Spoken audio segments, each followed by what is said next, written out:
नमस्ते दोस्तों, मैं हूं प्रदीप कुमार। आप देख रहे हैं डिजिटल मार्केट। वीडियो शुरू करने से पहले बता दूं, ये वीडियो एक एजुकेशनल पर्पज़ के लिए है।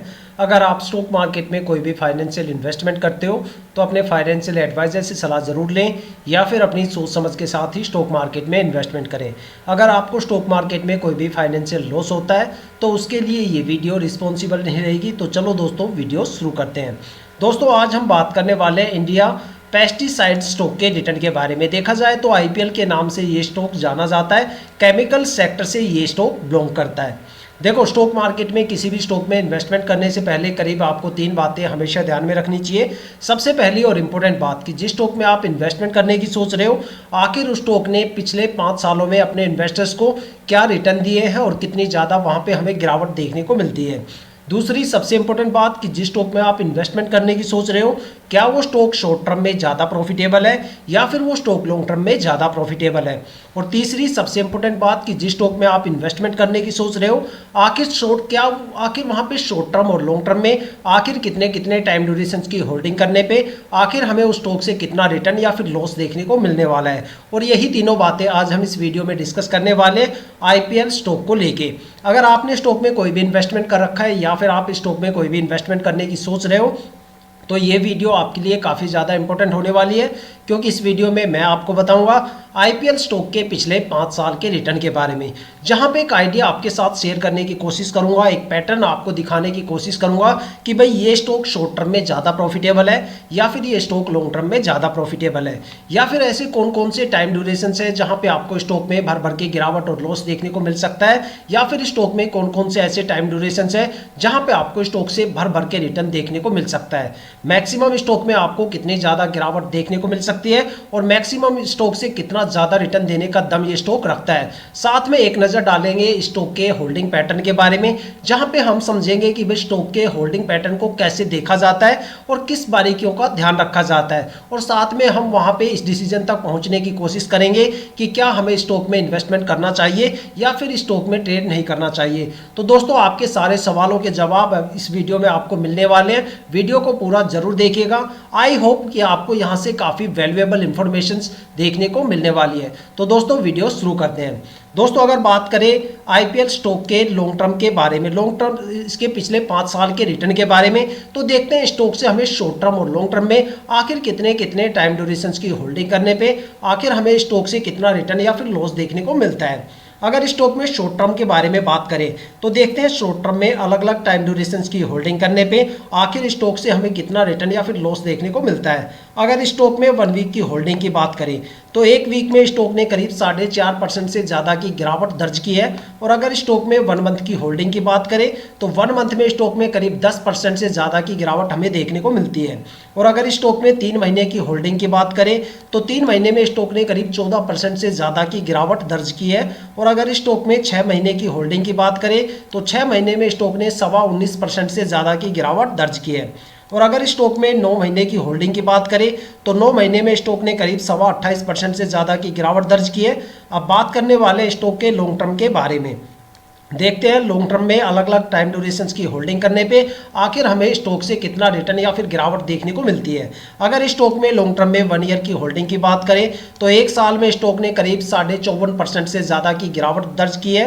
और अगर स्टॉक में 2 साल की होल्डिंग की बात करें तो 2 साल में स्टॉक ने करीब 28.5% से ज़्यादा की गिरावट देखने को मिली।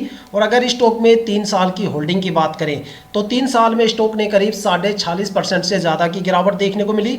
और अगर स्टॉक में 4 साल की होल्डिंग की बात करें तो 4 साल में स्टॉक में 49.5% से ज़्यादा की गिरावट देखने को मिलती है। और अगर स्टॉक में 5 साल की होल्डिंग की बात करें तो 5 साल में स्टॉक में 49.5% से ज़्यादा की गिरावट हमें देखने को मिलती है।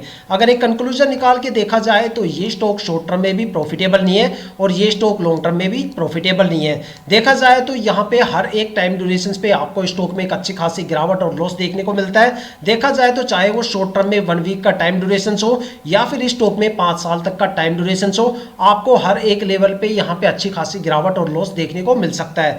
अगर आप ये सोच के यहाँ पे इन्वेस्टमेंट कर रहे हो कि भाई स्टॉक में 1-2 महीने, 4-5 महीने या 6-7 महीने या 1-2 साल यहाँ पे होल्ड करेंगे और एक अच्छा खासा रिटर्न यहाँ से गेन करके निकल जाए, तो भाई ऐसी गलती बिल्कुल भी ना करें। कोई भी स्टॉक में इन्वेस्टमेंट करने से पहले उस स्टॉक के पिछले 5 साल के रिटर्न देख लिया करो, जिससे आपको एक पैटर्न मिल जाए कि भाई क्या वो स्टॉक रिटर्न देने के लायक भी है या फिर वहां पे आपको सिर्फ गिरावट ही गिरावट देखने को मिलने वाली है। ये सारे रिटर्न आप अपनी ब्रोकरेज एप्लीकेशन पे भी चेक कर सकते हो या किसी भी फाइनेंशियल वेबसाइट वगैरह पे जाके स्टॉक के पिछले 5 साल के रिटर्न चेक कर सकते हो। तो दोस्तों अगर देखा जाए तो इस स्टॉक में हमने देख लिया कि भाई स्टॉक में एक अच्छी खासी गिरावट हो रही है, लेकिन क्या ये स्टॉक आने वाले टाइम में एक अच्छा खासा रिटर्न दे सकता है या फिर ये गिरावट लगातार यहाँ पे जारी रहने वाली है? क्या इस स्टॉक में हमें ट्रेड करना चाहिए या नहीं करना चाहिए? ये सारे डिसीजन हम इस स्टॉक के पिछले 5 साल के रिटर्न के बेस पे तो नहीं ले सकते। इसके लिए हमें थोड़ी सी एक्स्ट्रा इन्फॉर्मेशन और निकालनी पड़ेगी और वो इन्फॉर्मेशन हमें मिलेगी स्टॉक के होल्डिंग पैटर्न के बारे में जान के।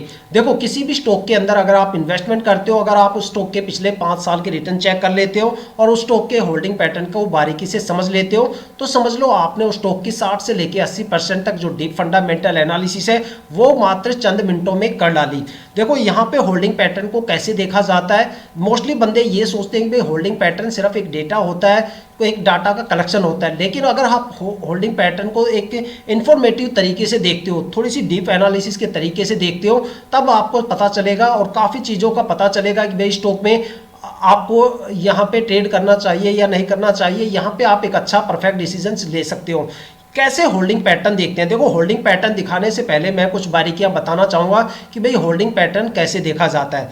देखो मेरे अकॉर्डिंग किसी भी स्टॉक में अगर आप इन्वेस्टमेंट करते हो तो वहाँ पे प्रमोटर होल्डिंग कम से कम 50% या उससे ज़्यादा होनी चाहिए। अगर किसी भी स्टॉक के अंदर प्रमोटर की होल्डिंग 50% या उससे कम है तो या तो वहाँ पे सीधी सी बात है कि प्रमोटर अपनी होल्डिंग को काफ़ी स्पीडली वहाँ से रिलीज करने की कोशिश कर रहे हैं, प्रमोटर वहाँ से जल्दी निकलने की कोशिश कर रहे हैं, जिसका रिजल्ट ये होगा कि जिसका नतीजा ये होगा कि उस स्टॉक के अंदर स्ट्रेस लेवल काफ़ी ज़्यादा बढ़ जाएगा और स्टॉक के रिटर्न काफ़ी ज़्यादा गिर जाएंगे। लेकिन अगर किसी भी स्टॉक के अंदर प्रमोटर होल्डिंग 70, 80, 90% या इससे ज़्यादा होती है तो वो स्टॉक या तो मल्टीबैगर बन जाता है या फिर वो स्टॉक लॉन्ग टर्म तक एक अच्छा खासा रिटर्न देता है, क्योंकि प्रमोटर और DII दो सबसे ज़्यादा ट्रस्टेबल इन्वेस्टर्स होते हैं स्टॉक मार्केट में, जो कंपनी के साथ लंबे टाइम तक रुकते हैं और अपनी होल्डिंग को धीरे धीरे करके रिलीज करते हैं। वो इतनी जल्दी पैनिक नहीं होते और प्रमोटर और DII के भरोसे ही इन्वेस्टर्स यहाँ पे स्टॉक में इन्वेस्टमेंट ज़्यादा करते हैं।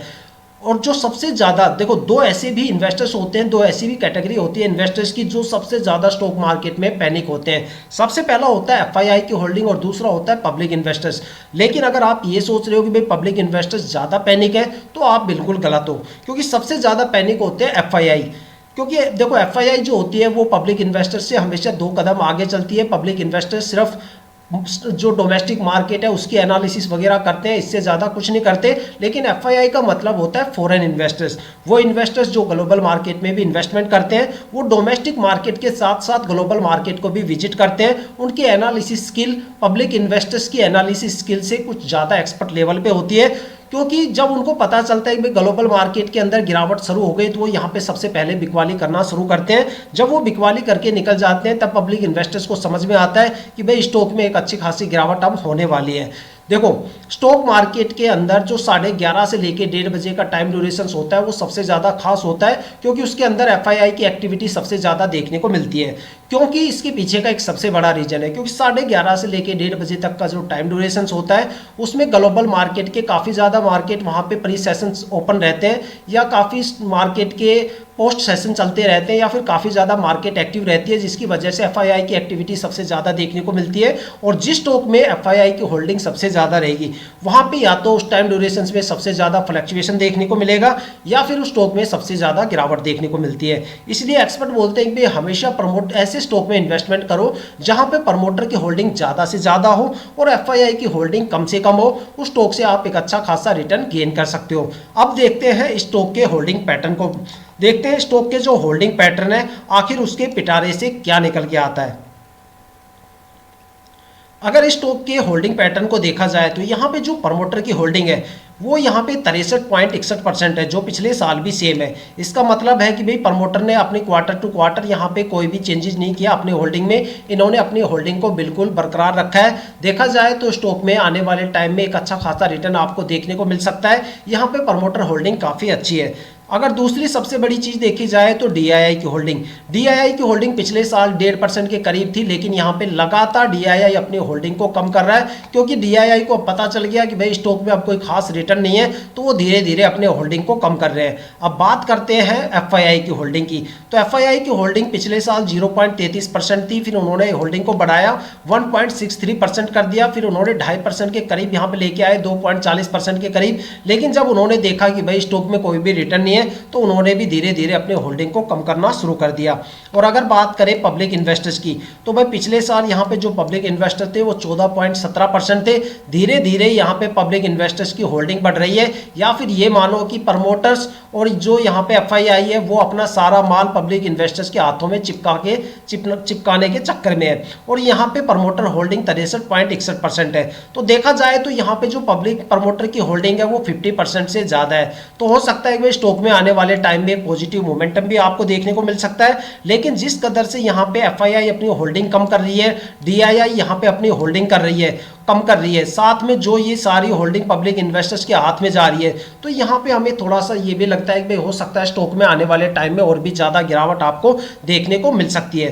तो शेयर होल्डिंग पैटर्न के बारे में मैंने आपको पूरी बारीक जानकारी दे दी। रिजल्ट आपके सामने है, डेटा आपके सामने है, डिसीजन आपको लेना है कि भाई क्या आपको स्टॉक में इन्वेस्टमेंट करना चाहिए या नहीं करना चाहिए। कमेंट करके भी आप हमें बताइए। तो दोस्तों ये थी अब तक की सबसे लेटेस्ट इन्फॉर्मेशन आईपीएल स्टॉक के रिटर्न को लेके।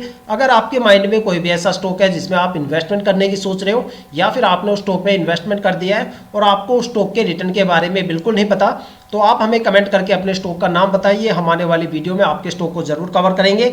अगर आप इस वीडियो या चैनल पे नए हो तो चैनल को सब्सक्राइब जरूर कीजिएगा, ताकि हम जितने भी डीपली एनालिसिस करके आप लोगों के लिए वीडियो लेके आते हैं उसकी नोटिफिकेशन आप तक सबसे पहले पहुंचे, ताकि आप स्टॉक मार्केट के हर पहलू से रूबरू रहे, अपने आप को अपडेट और अपग्रेड करते रहे। इसी के साथ ये वीडियो समाप्त करते हैं, मिलते हैं नेक्स्ट वीडियो के साथ।